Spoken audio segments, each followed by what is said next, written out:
Haven't I done well, Elron? Haven't you enjoyed my acting? Which film did you like best?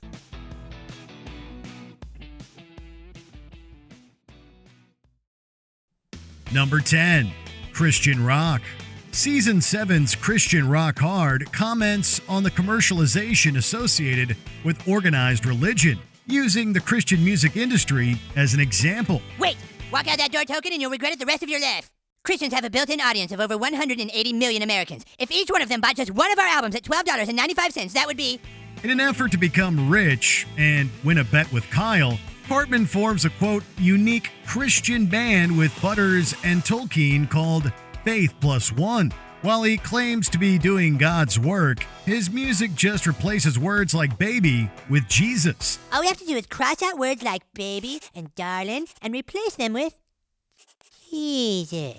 But of course, Faith Plus One becomes wildly popular. It's a scarily realistic argument about how easy it is for certain people, i.e. immoral people like Hartman, to exploit religion for money and try to pass it off as a masterpiece. Your love is my light. You know when I'm without you, there's a black hole in my life. Oh, I wanna believe it's alright, but I get lonely in the night, and it's up to you to save me. Number 9. Camp New Grace.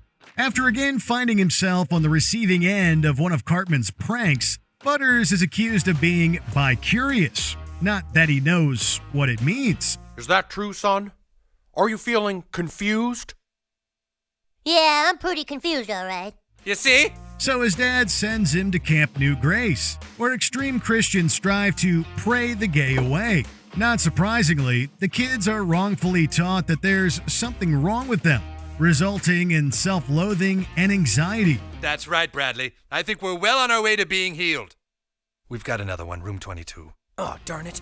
This is a difficult topic to handle in a comedic way, but what makes it work is Butters' wholly innocent point of view. His monologue at the end shows that he doesn't even know what bi-curious is, but he does know that forcing anyone to live in denial is far from godly. And I'm bi-curious. And even that's okay. Because if I'm bi-curious, and I'm somehow made from God, then I figure God must be a little bi-curious himself. Number 8. The Super Adventure Club. Season 10's premiere draws parallels between the boys' relationship with an old friend and the creators falling out with a longtime member of their cast. Hello there, children. He's back! Chef, I can't believe you're back. Well, it's true. But are you back for good? That's right. Stan, Kyle, Kenny, and Cartman are thrilled when Chef returns from an excursion with the Super Adventure Club. However, as soon as Chef opens his mouth, it's clear something is not quite right. It turns out he's been brainwashed by the club, which secretly takes part in sinister activities.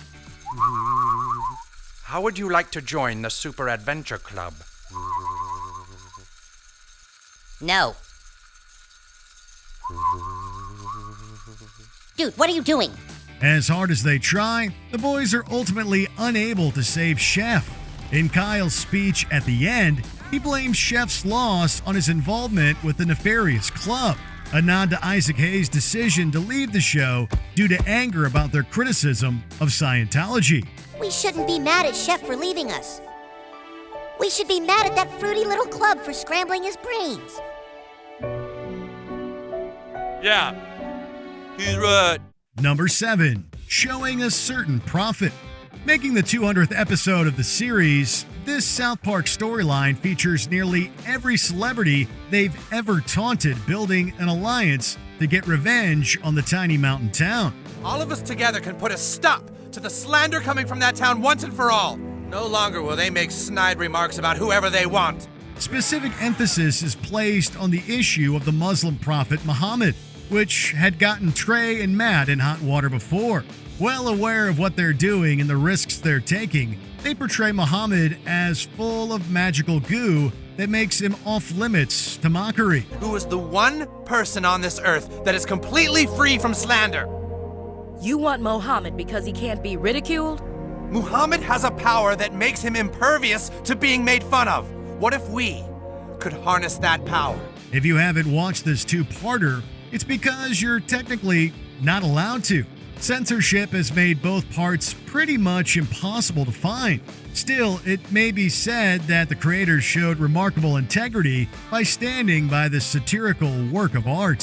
Throughout this whole ordeal, we've all wanted to show things that we weren't allowed to show. But it wasn't because of some magic goo. It was because of the magical power of threatening people with violence. Number 6. Difficult questions. This two-parter follows the kids of South Park as they scramble to save their immortal souls. Children in this town have not been attending Sunday school after Mass, and adults have not been coming to confession. If this does not change, I promise you, you will all be going to the black pit of Satan's world. That is all. Peace be with you. After Father Maxey warns them about the fires of hell, they begin to wonder who is eligible for damnation, namely Timmy and Kyle.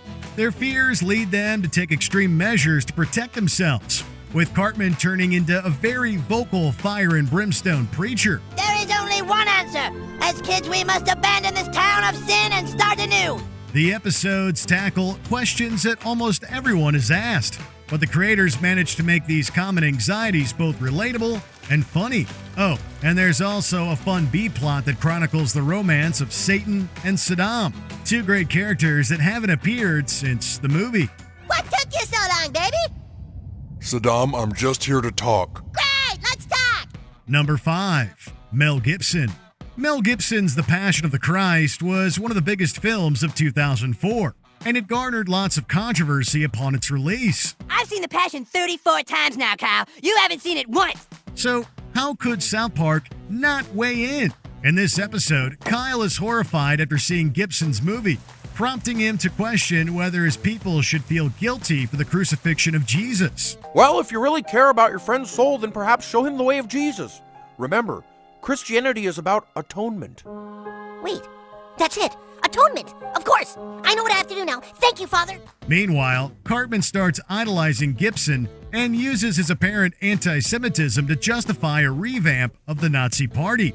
But when we actually meet the show's incarnation of Gibson, he's, well, difficult to take seriously. The episode provides brilliant insight into the rabid religious debate that one movie, specifically a movie made by this guy, was able to cause. Oh, you've got to be shitting me. Give me back my money! Number 4. The Vatican. Widespread abuse in the Catholic Church became public knowledge by 2002. South Park was able to take the issue and turn it into something that makes us laugh and think. Nobody's going to tell us! This is going to drive me insane! Calm down, Tweak. There has to be a rational explanation.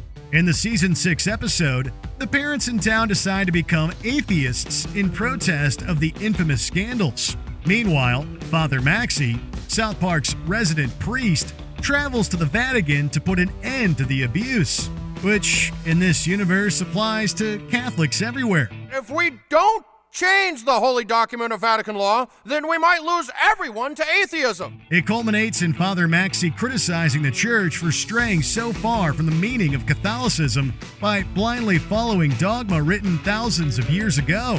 There's also a subplot involving a really immature poop joke, but hey, it's still South Park we're watching here. Yes! Yes, I did it! I crapped out my mouth! I crapped out my mouth! Number 3. The Super Best Friends. And here we have another South Park classic that you'd be hard-pressed to find streaming anywhere. No way! Damn, that guy is the coolest guy in the universe. Season 5's Super Best Friends finds the boys getting swept up in a cult-like sect led by magician David Blaine. Stan soon grows skeptical of Blaintology's teaching and enlists the help of the Super Best Friends, a team of heroes made up of mainstream religious figures. I cannot face him alone. We must get the help of all the Super Best Friends. Buddha, come in. Super best friends? This is Buddha Jesus, go ahead. Buddha, we may have a problem. I've just encountered a magic I've never seen before. Among them is the Muslim prophet Muhammad, whose physical portrayal resulted in this episode's ban. Super Best Friends not only draws subtle comparisons to Scientology, but it presents a witty critique of extremism and the harm it can cause. I think we should bail. If we leave the group, maybe other people will get the courage to leave too. Number 2. Scientology. We've talked about this episode a few times on this channel, mostly in reference to Tom Cruise. Have you heard of Scientology? It's all based on the book Dianetics. A lot of really cool people are Scientologists, like Tom Cruise and John Travolta. But to play Scientology's advocate, Trey and Matt did attack the faith pretty liberally here. After taking a personality test, Stan inadvertently convinces church members that he's the reincarnation of L. Ron Hubbard, the founder of Scientology. Young man, I know you don't remember it, but your name was L. Ron Hubbard. You revealed a secret which began the whole Church of Scientology. Through Stan's eyes, the audience gets an in-depth glimpse of the doctrine and practices associated with Scientology, including a few aspects that the show describes as nonsensical and unethical. Although it didn't sit well with certain followers of the church, this Emmy-nominated episode is still considered one of South Park's best. You don't actually believe this crap, do you? Dummy! Brainwashed alien souls? E-meters and thetan levels? Those people out there buy that crap, but I thought you were smart enough to see what was really going on. Number 1. Mormonism. Matt and Trey's obsession with Mormons may involve a lot of roasting, but it's more affectionate roasting, if that makes sense. Joseph Smith was called a prophet, dum dum dum dum dum. They've poked fun at the church's beliefs, traditions, and members on multiple occasions. Not just on South Park, but in their hit Broadway musical, The Book of Mormon, too. This season 7 episode sees Stan making friends with new kid Gary Harrison, who warmly welcomes him into his friendly-to-a-fault Mormon family. You coming, Stan? No, I was supposed to be home at 8. Aw, that's too bad. Well, it was really nice meeting you, Stan. Bye, Stan! Great to meet you.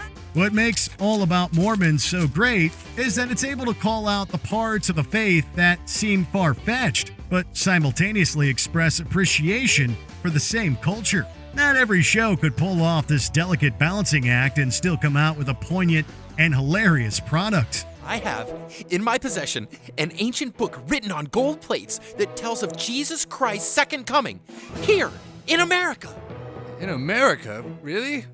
That sounds kind of... Dum dum dum dum dum. Did we miss any of South Park's religious roasts? Let us know in the comments. That's like God, who gives us life and love and health just so that he can tear it all away and make us cry, so he can drink the sweet milk of our tears. You see, it's our tears, Stan, that give God his great power. Did you enjoy this video? Check out these other clips from Watch Mojo, and be sure to subscribe and ring the bell to be notified about our latest videos.